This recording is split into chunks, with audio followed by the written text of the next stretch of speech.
আসসালামু আলাইকুম। এই দেখেন এখন মনে করেন আমরা কাজ করলাম 3 ঘন্টা কইরে এখন ভোবের ঘুম হবে 2 ঘন্টা আরামে ঘুমাইতে ভাই আবার উঠবে। এটা সুখ আর সুখ প্রবাস, এই সুখের কোনো শেষ নেই। যার যার মনে করেন প্রবাসে আসতে মানে এই যে এই লোকটা কি সুখী যে আছে, এ লোকের বিদেশ 18 বছর মানে 60-70 কোটি টাকা ইনকাম করেছে, তাও এই লোক জাতি চায় না। ঠিক আছে, এ খালি সুখ আর সুখ। যে পারেন তাড়াতাড়ি বিদেশ আসেন, এই দিন এখন খালি ঘুমাবো আর ঘুমাবো, ঘুম হবে, কোনো কথা হবে না। যখন মন চাবি তখন কাজ করবো, যখন মন চাবি তখন ঘুমাবো, এই বিদেশ। ঠিক আছে, আর মাস শেষে লাখ লাখ টাকা খালি গনবো। চাচা কিছু কও। আর যদি তোমরা যদি মালয়েশিয়া আসবার চাও, 1 কেলা মাছ খায় বসে থাকবে কিন্তু। সে পাশ এটাই আছে। 1 কেলা মাছ হয় যে 1 কেলা মাছ লিয়ে আছে দেখছি, 1 কেলা মাছ।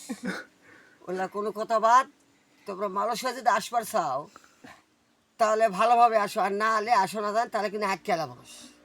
আর বাগানে ঘুমাতে হবে। আর বাগানে ঘুমাতে হবে, রাত লাগলেই গোয়া মারা কয়বার খাবি? কয়বারে গোয়া মারা খাবি, 12 বার গোয়া মারা খাবি, 14 বারে তা ধরা পড়বি। আর গোয়া বাড়ি দিবে দিয়া পাঠাবে বাংলাদেশে।